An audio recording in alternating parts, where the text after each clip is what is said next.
उसकी कार्यप्रणाली को भी देखते हैं। ये ऐसा संगठन है जिसमें हम लोग शामिल होकर गौरवान्वित महसूस करते हैं कि न केवल ये प्रांतीय स्तर पर बल्कि राष्ट्रीय स्तर पर भी ये एक पहचान रखता है, राष्ट्रीय शैक्षिक महासंघ से संबद्ध है। पूरे राष्ट्र में राष्ट्रीय सर्वप्रथम रखते हुए ये कार्य करता है। उसके बाद सेकेंडरी ये चाहता है कि हमारे शिक्षकों का या हमारे कर्मचारी का क्या हित होगा। ऐसे संगठन मातृभूमि को पहले पसंद करते हैं, उसके प्रति श्रद्धा भक्ति रखते हैं। ये हमारे लिए गौरव का विषय है। और सर ये पहला संगठन इतने सालों में देखा है, पहले शिक्षा कर्मी संघ हुआ करता था, उसमें सदस्यता होती थी प्रत्येक वर्ष, और दूसरा संगठन ये है जिसमें सदस्यता होती है और तय कार्यक्रम के अनुसार निर्वाचन होते हैं, पदाधिकारी चयनित किए जाते हैं, मनोनीत नहीं किए जाते। ये हमारे लिए सौभाग्य की बात है। समस्याओं पर विभिन्न स्तर पर बात हुई, समाधान पर भी बात हुई, परंतु जब तक, जो कि हम जिस विभाग से आते हैं, चाहे वो ट्राइबल से आते हो या शिक्षा विभाग से आते हैं, जब तक आदेश नहीं हो जाता, हम ये बिल्कुल आश्वासन को आदेश मानकर प्रसन्नता नहीं बना सकते। मैंने कुछ सूचीबद्ध किया है अभी बैठ के। कुछ समस्या जो कि प्रांतीय लेवल की या राष्ट्रीय लेवल की है, कुछ समस्याएं हमारे जिला स्तर की हो सकती है, उन पर मैं ध्यान चाहूंगा, क्योंकि यहाँ प्रांतीय, संभागीय और जिला मंच पूरा बैठा हुआ है। और सर सबसे बड़ी मांग है, अभी हमारे बहुत सारे साथी जो 98 में शिक्षाकर्मी पद पर नियुक्त हुए थे और सेवानिवृत्त हो रहे हैं या हो चुके हैं, उनको पेंशन के रूप में वर्तमान में 2500 रुपए, 3000 रुपए या 3500 रुपए मिलता है।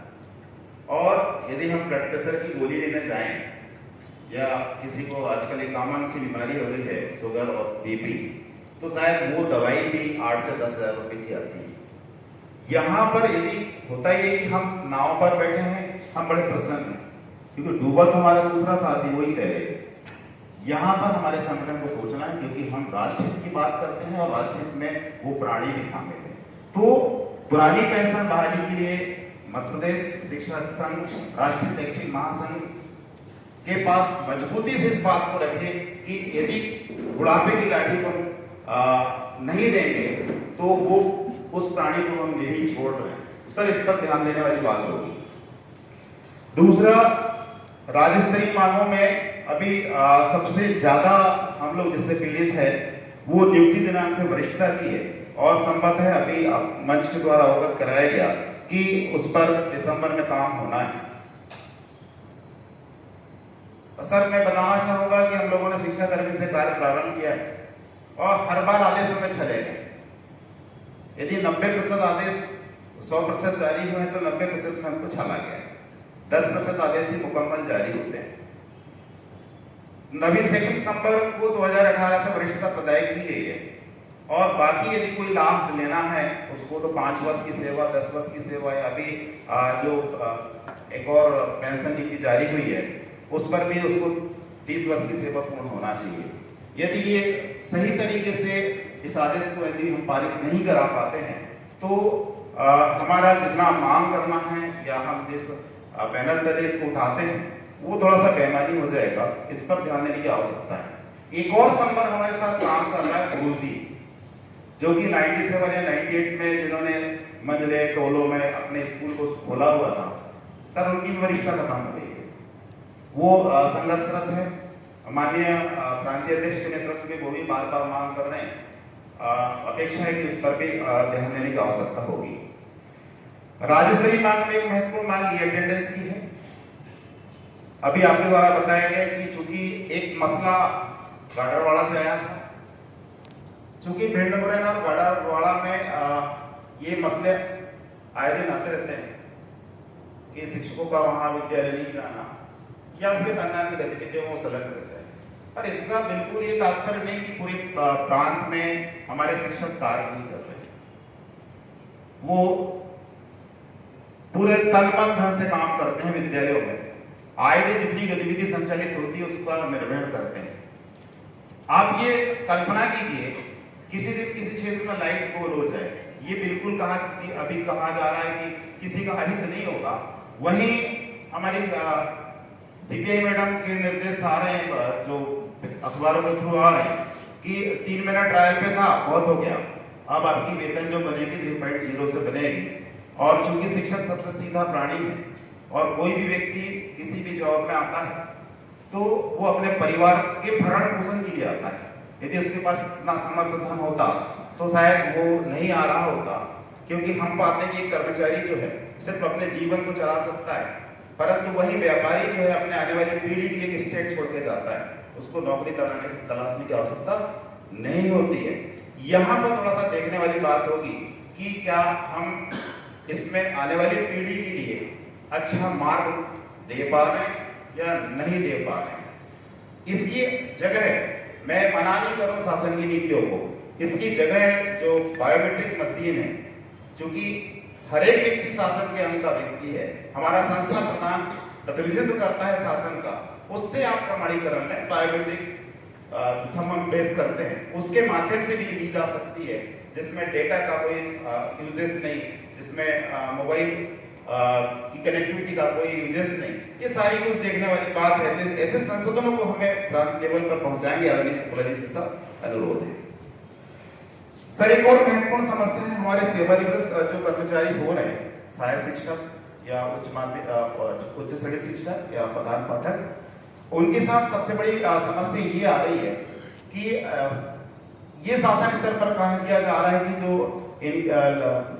जो अर्जित अवकाश का नकदीकरण है, लीव इंकेसमेंट है, वो शिक्षकों के लिए तब होगा जब उसको या तो एसडीएम रैंक का या जिला स्तर के अधिकारी गर्मियों में काम करने के लिए आदेश करेंगे, उसका 1/3 पर उस पर लाभांश मिलेगा, शेष नहीं मिलेगा। परंतु पहले ऐसा नहीं होता था। इस पर भी थोड़ा ध्यान देने की आवश्यकता है, क्योंकि रिटायरमेंट के बाद हर एक कर्मचारी को ये कोर्ट जाने की आवश्यकता ना पड़े, उसका सही तरीके से गणना नहीं हो पाती है। ये उसकी त्रुटि बिल्कुल नहीं है, वो पूरी गर्मी भी काम करता है कि सर्विस सेवा पुस्तिका में उसका संधारण कराने भी हो जाए। यहाँ पर हमारे यहाँ बेहतर तरीके से काम नहीं होता है और बार बार वो इससे पीड़ित होते हैं। आप देखेंगे कि सीएम हेल्पलाइन लगी हुई है, पूरे जिले में सबसे टॉप पर है और वो प्रदीप कुमार जैन साहब की है जो बीओ रहे हैं, उनको आज तक मिला नहीं है। तो ये सोचने वाली बात है कि अधिकारी भी सीएम हेल्पलाइन का सहारा ले रहा है तो वो कितना निरीह हो जाता होगा वहां पर। तो हमारे संघ को ऐसे मामलों में आगे आने की आवश्यकता है, ऐसा अनुरोध है। आदरणीय विश्वकर्मा सर जो है बहुत सारी समस्याओं के समाधान की ओर उनकी कार्यप्रणाली का अवगत करा रहे थे कि हम क्रमोन्नति वेतनमान या उस पर जो आदेश जारी कराने के लिए बहुत बेहतर तरीके से छिंदवाड़ा विकास में पहल की जा रही है। सर, हम बहुत बहुत साधुवाद देते हैं। साथ में सर उसके बाद एक सीधे समस्या आती है, आदेश तो यहाँ से हो जाता है परंतु संकुल स्तर पर उसका क्रियान्वयन की इच्छा शक्ति उस इकाई में होती है कि नहीं, ये देखने वाली बात है। अभी क्या हो रहा है, पिछले कुछ महीने से संकुलों से आईडी पासवर्ड छीन लिए गए, तो अब संकुल वाला किसी काम का सारे काम अब विकास कार्यालय से। वही मैं उसी ओर आ रहा था कि एक इकाई जो है सिर्फ एक लॉगिन है ब्लॉक में, बीओ के पास है।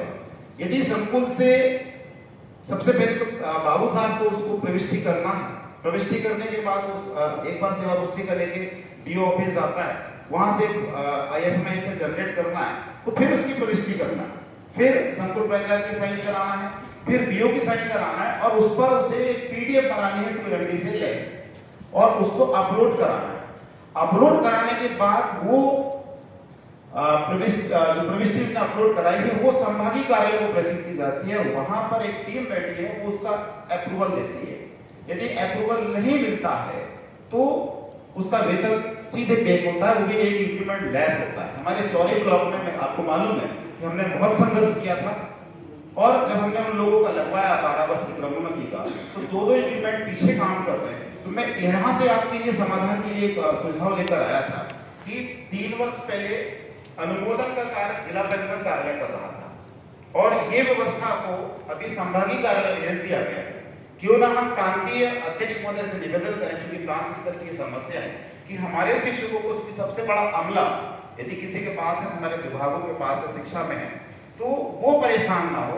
और फिर जब ये इतनी ज्यादा परेशानी होती है तो हमारा शिक्षक फिर बाबू के पीछे 1500, 2000, 2500 लेके खड़ा रहता है लाइन लगा के। ये अच्छी बात नहीं है। तो अनुरोध है कि जो अनुमोदन की प्रक्रिया है वो जिले स्तर पर, चूंकि पेंशन शाखा यहाँ है, वो भी IFMI इसमें ही काम करते हैं, वो यहाँ पर आ जाए, तो ऐसा आपसे अनुरोध था। हम साधुवाद देना चाहेंगे मध्य प्रदेश शिक्षक संघ की इनकी पहल पर, चाहे वो माननीय सांसद जी हो, माननीय कलेक्टर महोदय हो या जिला शिक्षा अधिकारी महोदय हो, तो बार बार आपके मंच के प्रयास से क्रमोन्नति के आदेश करा दिए गए हैं और बहुत सारे ब्लॉकों में एरियर्स का भुगतान कर दिया गया, परंतु 2 ब्लॉक जिसमें से एक चौरे ब्लॉक भी शामिल है, सर बहुत बुरी स्थिति है। यहाँ पर ना ही सही तरीके से प्रथम क्रमवती वेतनमान को लगाया गया है, ना ही उसका अभी तक एरियर्स मिला है। द्वितीय क्रमोन्नत वेतनमान जो 24 वर्ष बाद हम लोगों को मिला है, उसकी भी यही स्थिति है और ना ही इसके एरियर्स की कोई चर्चा है। मैंने और हमारे साथियों ने इस पर पहल की थी और 1 माह का हमने अल्टीमेटम दिया है। यदि ऐसा नहीं होता है तो हम आंदोलन की राह पकड़ेंगे। उम्मीद है जिला कार्यकारिणी उसमें हमें सहयोग करेगी। इसी के साथ एक अच्छी बात मैं बताना चाहूंगा, क्योंकि मैं चांद से आता हूं, तहसील इकाई है। 3 वर्ष पहले अधिकतम वहां पर 18 से 20 लोगों की सदस्यता होती थी और वहीं से हमारे क्षेत्र से ही आदरणीय वर्मा जी यहाँ है, जो छिंदवाड़ा को सिरमौर बनाए हुए हैं और मुड़िया खेड़ा उनका निवास है। तो शायद वहाँ का कुछ पानी उनके अंदर ऊर्जा के साथ काम करता है, उसी ऊर्जा को हमने ग्रहण किया और उस 20 को 3 सालों में हमने 800 गुना, जो 20 की संख्या होती थी, हम 150 से ऊपर की वहां पर सदस्यता देते हैं एक इकाई में, तहसील इकाई में। तो हमारे साथ भी कर्मठता का प्रतीक है कि हम 160 सदस्य वहां पे 150 160 सदस्य प्रत्येक साल बनाते हैं। अब एक महत्वपूर्ण समस्या और है सर, चूंकि हम शिक्षा से जुड़े हुए लोग हैं और हम बात करते हैं शिक्षा हित की, और शिक्षा हित एक शिक्षकों का या शिक्षकों के मंच का सोचने की महती आवश्यकता है। हम जब स्वयं अध्ययन करते थे, हमारा शिक्षा सत्र जुलाई से प्रारंभ होता था, अप्रैल में समाप्त होता था और इसके हमारे भारत की भौगोलिक दशा के अनुसार इसको शिक्षाविदों ने शिक्षा नीति में शामिल किया हुआ था। भौगोलिक दशाओं के कारण, सामाजिक दशाओं के कारण, सांस्कृतिक दशाओं के कारण इसको शामिल किया हुआ था, परंतु अभी हमारा शिक्षा सत्र अप्रैल से प्रारंभ होता है। अब स्थिति ये होगी, हम छात्र की तो बात कर रहे हैं, अप्रैल से सत्र प्रारंभ हो जाता है, उस समय बच्चे नहीं आते क्योंकि किसी के यहाँ शादी है, किसी के यहाँ मुंडन है, हमारा बच्चों का लॉस होता है, पूरा अप्रैल बेकार चलता है। 15 जून के बाद आते हैं, चूंकि हमारा 70% बच्चा जो है किसानों के यहाँ से आता है, उसके पास खेतों में काम होता है, विद्यालय नहीं आता वो 15 जुलाई के बाद आता है। ये हमारा 2 माह बेकार जाता है, जिसमें हम छात्र हित नहीं कर पाते। और वहीं अभी एक और बात आ रही है, क्योंकि 2 बार परीक्षा होना है तो सत्र प्रारंभ हो जाएगा मार्च से। राजस्थान ने स्थिति में सुधार किया है, उसने अपने सत्रों को जुलाई से प्रारंभ करने की बात की है। तो हम ये निवेदन करते हैं आपके माध्यम से कि प्रांत स्तर पर पहुंचाया जाए कि जो 2 माह में हमारा पाठ्यक्रम पीछे होता है, फिर हम जल्दबाजी में काम करते हैं या आधिकारिक लेवल पर हमारे ऊपर दबाव होता है, तो चूंकि शिक्षकों को ही एक छात्र हित में बात की जानी है, तो उसको आप नोट करेंगे और प्रांतीय स्तर पर प्रेषित करने का काम करें कि जो भौगोलिक, सामाजिक या आर्थिक दशाएं हैं, उसके अनुरूप हमारे विद्यार्थी हम विद्यालय में पढ़ने के लिए बुलाएं। दूसरी बात सर, जब मैंने ये बात को कहीं एक दूसरे मंच पर उठाया था प्रांत स्तर पर, तो मुझे कह दिया गया था कि चूंकि प्राइवेट विद्यालय की तर्ज पर हम इन सत्रों का संचालन कर रहे और शायद उसमें सुधार की उम्मीद होगी, हम उसका स्वागत करते हैं। पर वहीं दूसरी बात है कि प्राइवेट विद्यालय अपने दैनिक स्कूल के दिवसों समय को प्रातः 8 या 9 बजे रखते हैं, तो हम शासकीय विद्यालय वाले क्यों 10:30 बजे स्कूल लगाते हैं? हमें भी 8 बजे 9 बजे लगाना चाहिए, ताकि उससे एक फायदा होगा कि चूंकि हमारा शिक्षक एक सामाजिक प्राणी, और यदि वो 9 बजे प्रातः स्कूल लगाता है, 8 बजे स्कूल का टाइम होता है, 2 बजे खत्म होता है, उसके पास पीछे के 4 घंटे बचते हैं, वो अपने व्यक्तिगत कामों में, पारिवारिक कार्यों में, सामाजिक कार्यों में उस ऊर्जा का इस्तेमाल करेगा और जिससे राष्ट्र का ज्यादा भला होगा। हम उस मैन पावर का इस्तेमाल परिवार के कार्यों में, सामाजिक कार्यों में कर पाएंगे। तो हम ये निवेदन करते हैं आपके माध्यम से कि इस समस्या को, इस सुझाव को प्लांट लेवल पर भेजें कि जब एक बात करते हैं कि हम यहाँ पर प्राइवेट की तर्ज पर जाना चाहते हैं तो हमारा दैनिक समय भी वैसा हो। सर, एक सबसे महत्वपूर्ण अभी एक समस्या और आ रही है, जो कि मैंने बात भी की थी शुक्ला जी से, मेरे एक दो साथी उससे पीड़ित है। और चूंकि यदि हम किसी कर्मचारी संगठन में नेतृत्व करते हैं तो सबसे लास्ट बेंच में बैठने वाले व्यक्ति की समस्या भी हमें दृष्टिपात करनी होगी। 3 संतान वाले जो हमारे कर्मचारी हैं, चूंकि 2001 में नियम का बंधा हुआ है और जो मीडिया का जो हमारे बीच में मोबाइल आने के बाद इन नियमों का पालन या उसकी जानकारी हमारे कर्मचारी को लगी और अज्ञानतावश हमारे कर्मचारियों के यहाँ 3-3 संतानें हो गई। उसमें उनकी कोई दोष नहीं है, ना उनको नॉलेज, उनको जानकारी थी या उनसे कुछ ऐसा हलफनामा दिया गया, पर कुछ कर्मचारियों के यहाँ ये समस्याएं हैं। अब शासन स्तर पर या इस पर कोई कार्रवाई तो होती नहीं है। माननीय संघ के उन्होंने भी कहा है कि इस पर मध्य प्रदेश को सोचना होगा, क्योंकि छत्तीसगढ़ और राजस्थान में स्पेशल शोधन हो गया है। अभी समस्या ये आ रही है कि हमारे कुछ पत्रकार लोग ऐसे साथियों को ढूंढ लेते हैं और उनके खिलाफ सीएम हेल्पलाइन लगा देते हैं, फिर उनको परेशान करते हैं बहुत दिनों तक। जब L3 L4 में शिकायत चली जाती है और उनसे मोटी रकम की डिमांड करते हैं। ये घटना छिंदवाड़ा में लगभग 2 दर्जन लोगों के साथ हो चुकी है। अभी हमारे यहाँ से हमारे चांद इकाई से 2 साथी इससे परेशान हैं। हमने हर स्तर पर उस पर काम करने का प्रयास किया है। DO सर से भी हमने संपर्क किया है। तो सर, इस पे जो आदेश होने वाला है स्टेट से, वो जल्दी कराएं, ऐसा आप लोगों से आग्रह है। और मुझे बोलने के लिए यहाँ अवसर दिया गया, इसके लिए मैं आदरणीय शुक्ला जी और मंच को बहुत बहुत धन्यवाद देता हूँ। और आप लोगों ने सुना मेरी बातों को, जिसमें ऐसा लगता है कि कुछ सही बातें हैं, उसको आप अंगीकार करेंगे। पुनः सभी को बहुत बहुत धन्यवाद।